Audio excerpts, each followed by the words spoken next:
I stand here before you to reiterate the condolences from my Prime Minister Imran Khan, from my Foreign Minister Shah Mahmood Qureshi, from the entire nation and country of Pakistan, which stands shoulder to shoulder with you in this hour of grief, in this time when our hearts are bleeding because of the atrocity that has befallen this wonderful, marvelous family.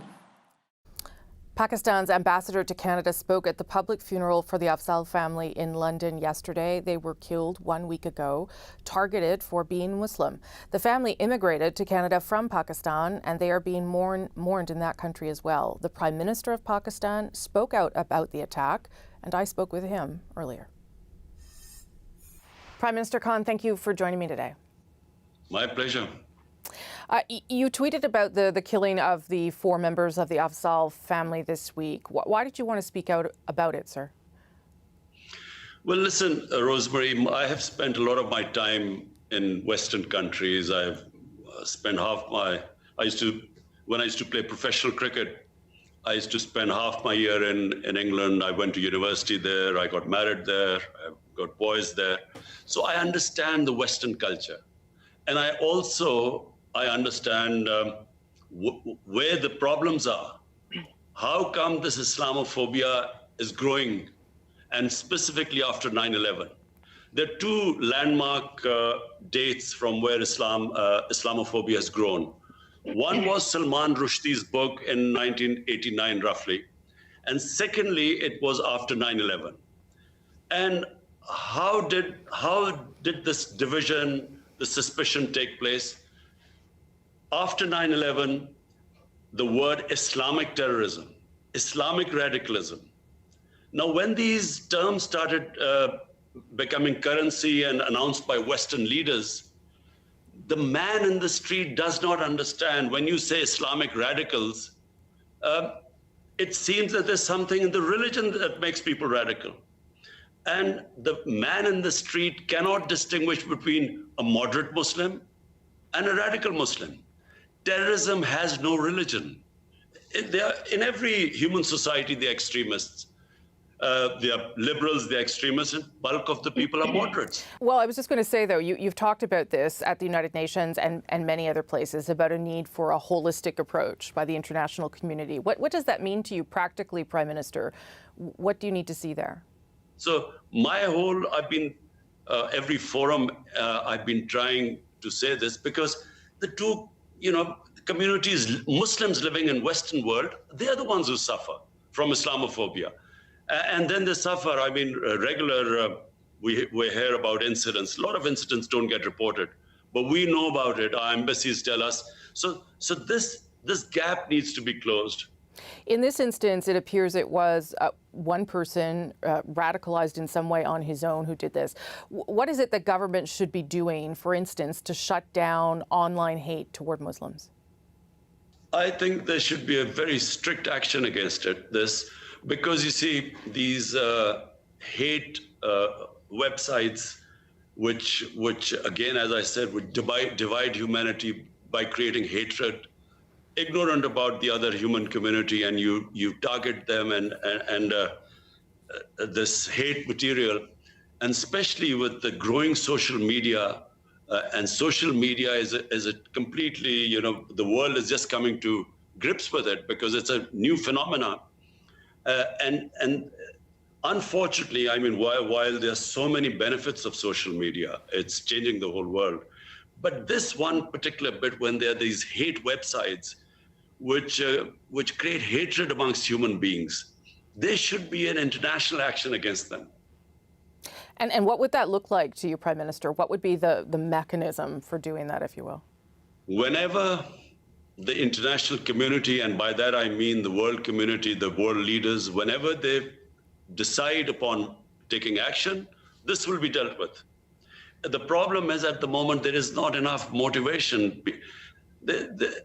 Some international leaders or leaders in the Western countries actually don't understand this phenomena. They too think that the Muslims are these weird people who have these weird customs, and they need to be put in place. So it just needs to be brought together, and there has to be understanding, and this can be promoted by world leaders. Do you plan to reach out to Justin Trudeau to have a conversation about this? Yes, I will. I've had previous conversations with Justin Trudeau as well, and I have to say we mostly agree with most things. You may be aware, too, of a law in the province of Quebec here that bans public servants, teachers, judges, and others from wearing visible religious symbols, which obviously affects Muslims who wear the hijab, for instance. Quebec says this is a law about secularism. What do you make of that kind of law existing in Canada? I find this, secular extremism. It really is against, you see, the whole idea behind secularism is liberalism. You want humans to basically, be free to express the way they want to be, as long as it doesn't cause pain and hurt to other human beings. That's how I understand what liberalism is. So if someone covers their hair, their head, why has it become such a big issue? And I feel this is just a symptoms. The main reason behind this becoming such a big issue is because of the way Islam is perceived. And that's why that understanding has to take place.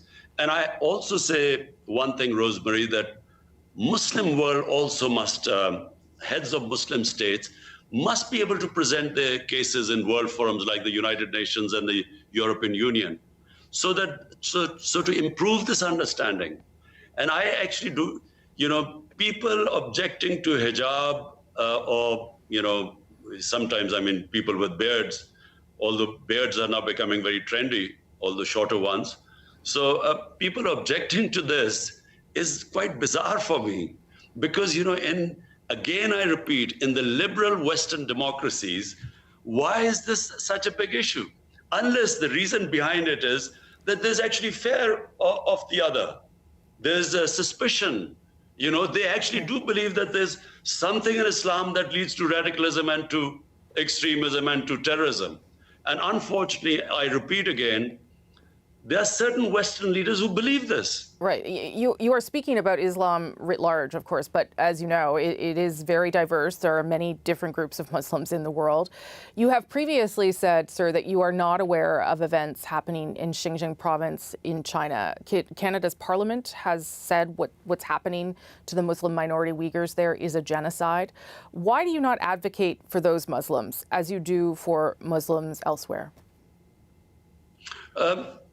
Let me just be clear, Rosemary. Number one, Islamophobia does not affect us Muslims living in Muslim countries.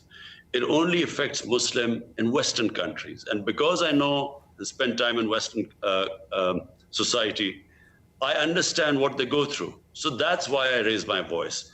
Now, as for what is the situation of Muslims all over the world, just look at the situation from Libya, come to Syria, to Iraq, to Afghanistan, to Somalia.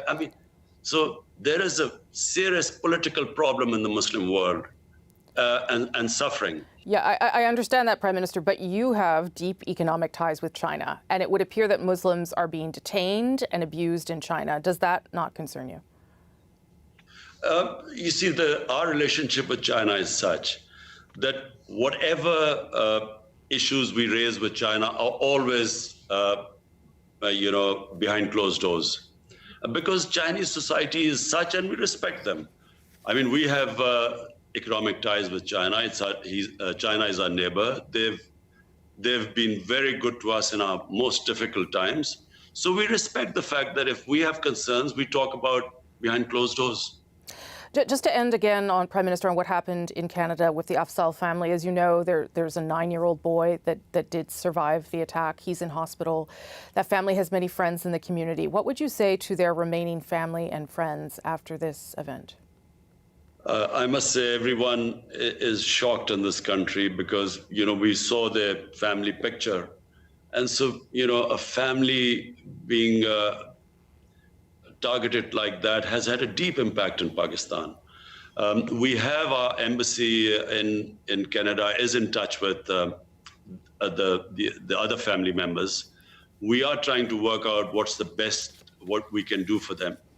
And we will come up with some sort of a solution, a foreign office, we're all in touch and we're working out. But at the moment, we're still in a state of shock because it is, when that happens, you immediately start thinking about your own family. Yeah. And you sort of worry about everyone gone and just one boy left.